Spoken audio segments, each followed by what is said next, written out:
এই টিকটক মৌলবীদের যন্ত্রণায় ফেসবুকটা আহত, ইউটিউবটা নিহত, গুগল আছে পুরা আইসিইউর ভিতরে। কথা কোন ঠিক না বেটি?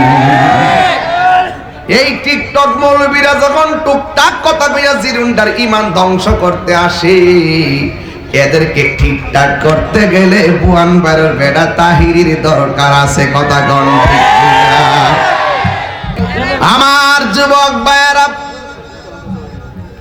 আল্লাহ বলে হে ঈমানদারগণ, তোমাদের উপরে রমজানের রোজাকে ফরজ করা হয়েছে। সুবহানাল্লাহ।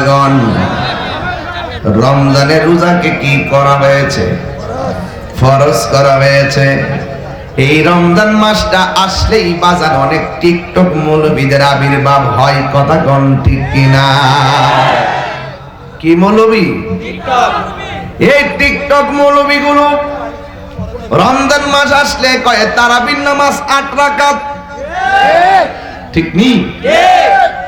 এই টিকটক মৌলবীদের যন্ত্রণায় ফেসবুকটা আহত, ইউটিউবটা নিহত, গুগল আছে পুরা আইসিইউর ভিতরে। কথা কোন ঠিক না বেটি? এই টিকটক মৌলবীরা যখন টুকটাক কথা কইয়া জিরুন্ডার ঈমান ধ্বংস করতে আসে, এদেরকে ঠিকঠাক করতে গেলে বুয়ানবারের বেটা তাহিরির দরকার আছে। কথা কোন ঠিক না? আমার ফলামান্ডি কই, এই ফলামান্ডি কই, তারাবি কি 8 রাকাত না 20 রাকাত? আর জুরে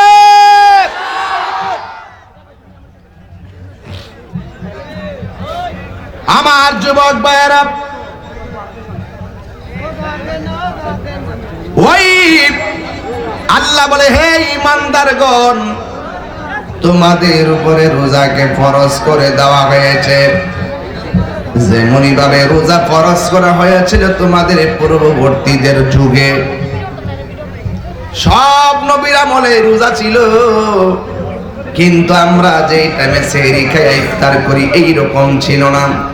ওরা একবার সেহরি খাইতো, একবার ইফতার করতো, মাঝখানে আর কোনো খাবার ছিল না। কথা কোন ঠিক কিনা?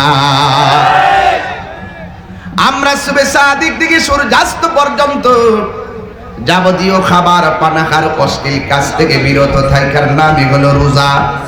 সাউন্ড শব্দের অর্থই হলো বিরত থাকা। বিরত থাকা, খাওন থেকে বিরত থাকতে হবে, পানি পান করা থেকে বিরত থাকতে হবে, চোখের জিনা করা যাবে না, চোখের রোজা শেষ হয়ে যাবে, জবানের খারাপ ব্যবহার করলে জবানের রোজা শেষ হয়ে যাবে, হাত দিয়া খারাপ কাজ করলে হাতের রোজা শেষ হয়ে যাবে, কান দিয়া খারাপ কিছু শুনলে কানের রোজা শেষ হয়ে যাবে।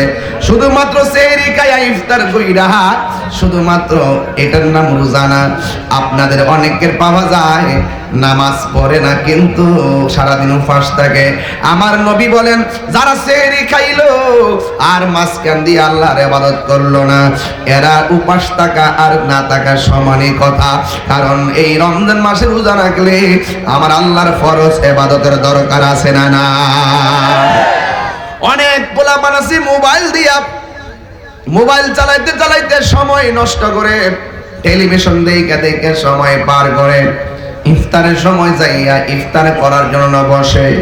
এটার নাম রোজা না। রোজা হইল নির্ধারিত টাইমে সেহরি খাইবা, নির্ধারিত টাইমে ইফতার করবা। আমার নবী বলে, উম্মত রে, উম্মত, রোজাদারের জন্য দুইটা আনন্দ। একটা আনন্দ হলো ইফতারের সময়, জবানটা খুলে কন্যা সুবহানাল্লাহ। একটা আনন্দ হলো ইফতারের সময়। এখন বলবেন তাহিরি হুজুর, ইফতারের সময় আবার আনন্দ কোনটা?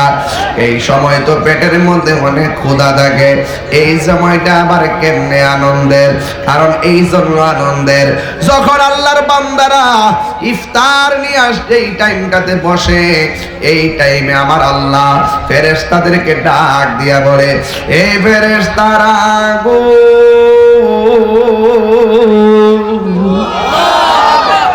ও ফেরেশতারা দেখো তো এলাকার মানুষগুলা কি করে।